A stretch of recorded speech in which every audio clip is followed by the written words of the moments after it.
Adik-adik,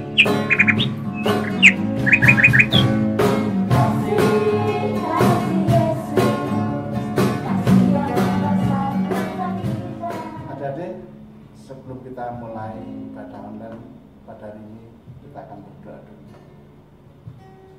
Tuhan Yesus, kami mengucap syukur, kami bersuka cita pada hari ini Tuhan, karena Engkau sudah memberi kami kelimpahan, Engkau memberi kami berkat yang luar biasa. Kami mau Tuhan memuji dan memuliakan nama-Mu. Kami mau bersuka cita atas Engkau Tuhan. Terima kasih. Hanya di dalam nama Tuhan Yesus Kristus kami berdoa dan mengucap syukur. Amin. Shalom adik-adik. Shalom. Ya, sebelum kita nanti mendengarkan firman, kita mulai ibadah, dan pada hari ini kita angkat satu pujian, Suka-Sukamu Tuhan.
Suka-sukamu Tuhan. Kita mau diapakan oleh Tuhan, terserah Tuhan. Ya, sebelum kita mendengarkan firman Tuhan, kita akan pujikan satu pujian oleh karena kemurahan Tuhan.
Mari kita semuanya berdoa. Tuhan Yesus yang baik, terima kasih Tuhan untuk hari ini kami sudah memuji dan memuliakan nama Tuhan. Saatnya kami akan duduk manis mendengarkan firman-Mu. Kiranya Tuhan buka setiap hati kami untuk kami boleh menerima setiap benih-benih firman-Mu Tuhan, sehingga firman-Mu boleh tertanam dan berbuah dalam setiap hati kami.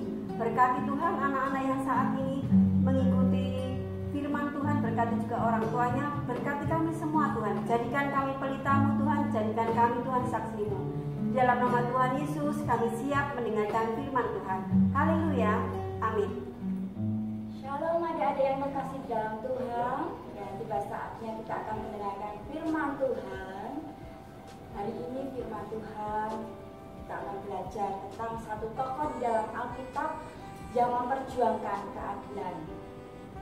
Dan judul firman Tuhan hari ini tentang tegakkan keadilan. Apa adik-adik? Tegakkan keadilan. Adik-adik, firman Tuhan hari ini diambil Amos pasal 5 ayat 15. Nanti ada salah satu temanmu yang akan membacakan firman Tuhan untuk kita bersama-sama. Adik-adik bisa menyimaknya dengan baik. Terima kasih. Amos 5 ayat 15. Bencilah yang jahat dan cintailah yang baik, dan tegakkanlah keadilan di pintu gerbang. Mungkin Tuhan Allah semesta alam akan mengasihi sisa-sisa keturunan Yusuf. Terima kasih untuk yang sudah membacakan firman Tuhan hari ini. Tuhan Yesus memberkati. Dan tokoh dalam Alkitab yang akan Mbak Dia ceritakan hari ini tentang Amos. Siapa yang sudah pernah mendengar tentang Amos? Tentu adik-adik yang sudah kelas SD, pasti Bapak Ibu Guru pernah cerita tentang Amos. Ya. Amos adalah seorang nabi yang diutus Tuhan dari seorang yang biasa saja, ya, pekerjaannya hanya pengembala domba dan pemungut buah ara di hutan. Dia pendidikannya juga bukan pendidikan dari para bangsawan, ya, tapi dia adalah rakyat biasa. Tapi Amos dipilih Tuhan untuk menjadi penyambung lidah Allah untuk bangsa Israel. Pada waktu itu Israel terbagi menjadi dua, yaitu Israel Utara dan Israel Selatan. Amos tinggal di Israel Selatan, di kerajaan Yehuda di tanah Tekoa. Itu 12 km dari Yerusalem. Kemudian Amos datang ke Israel Utara karena waktu itu Israel Utara itu mengalami pada waktu itu kejayaan yang luar biasa. Para pemimpin hidup dalam kemewahan, dalam kemakmuran, sedangkan rakyat-rakyatnya hidup dalam penderitaan. Itu yang membuat hati Tuhan itu menangis, ya adik-adik. Tuhan tidak senang dengan hal ketidakadilan. Tuhan ingin melihat semua umatnya hidup dalam kesejahteraan. Maka Tuhan memilih Amos untuk menegur orang-orang, terutama para pemimpin Israel Utara, supaya mereka beralih hidupnya dari yang tidak adil menjadi adil. Amos menegur para pemimpin di kerajaan Israel Utara itu, yaitu pada waktu itu rajanya Yerobeam II. Amos dengan berani, dan dia dijuluki sebagai pendekar keadilan karena memperjuangkan keadilan untuk rakyat-rakyat yang miskin, yang tidak mampu. Pada waktu itu para pemimpin itu hidup dalam pesta pora, tapi kemakmuran para pemimpin itu didapat dari meraup pajak dari orang-orang miskin. Bahkan orang miskin yang tidak bisa memberi pajak pada pemerintah, mereka diambil sebagai budak. Sungguh sangat kasihan, ya adik-adik. Mereka yang tidak punya uang untuk membayar pajak, mereka diperas untuk menjadi budak-budak mereka. Dan mereka memberikan persembahan. Orang-orang kaya itu memberikan persembahan yang banyak, tapi persembahannya itu didapat dari memeras orang-orang miskin. Itu sungguh sangat memprihatinkan, ya adik-adik. Pada waktu itu Tuhan ingin sekali bangsa Israel Utara ini berubah dari yang tidak baik menjadi baik, sehingga Tuhan tidak membawa Israel Utara ini kepada kehancuran. Tapi ternyata Israel Utara ini mereka tidak mendengar perkataan Tuhan melalui Nabi Amos. Mereka hidup dalam pesta pora, terus menindas rakyat-rakyat miskin, dan pada akhirnya nanti rakyat-rakyat miskinlah yang menjadi korban bagi orang-orang penguasa-penguasa di kerajaan utara. Tuhan tidak melihat hati orang-orang di Israel Utara itu beralih kepada Tuhan, tapi mereka tetap melakukan yang tidak baik. Akhirnya Tuhan menyerahkan Israel Utara ini kepada penguasa yang lain, yaitu kerajaan Asyur. Ya, waktu itu Israel Utara diruntuhkan atau dihancurkan, dikalahkan oleh kerajaan Asyur. Nah, jadilah waktu itu Israel Utara jatuh. Mereka tidak lagi hidup dalam kemakmuran, tapi dalam penindasan bangsa-bangsa lain.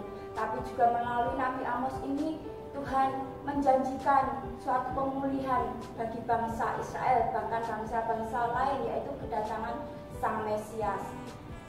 Di sini kita belajar adik-adik bahwa ketidakadilan itu tidak akan selama-lamanya ada di dunia ini. Tuhan tidak senang dengan hal yang seperti itu. Tuhan akan lebih senang dengan hal-hal yang baik, hal-hal yang adil, hal-hal yang memuliakan Tuhan, bukan untuk memperkaya diri sendiri, ya adik-adik ya.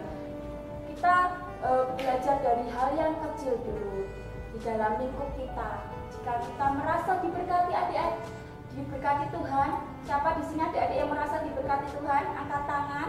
Ya, kita jangan menggenggam tangannya, tapi kita berusaha untuk memberi untuk orang-orang yang di sekitar kita yang membutuhkan, ya adik-adik ya. Dengan kita memberi, jangan takut untuk kita kekurangan, tapi Tuhan akan tambahkan berkat yang luar biasa. Dan jika kita melihat hal yang tidak adil, adik-adik jangan ikut-ikutan, tapi adik-adik berusaha untuk menegur dengan kasih, dan adik-adik harus berusaha untuk melakukan yang terbaik untuk Tuhan. Kita harus percaya bahwa Tuhan itu senantiasa melihat hal yang baik, hal yang tidak baik yang ada di dunia ini.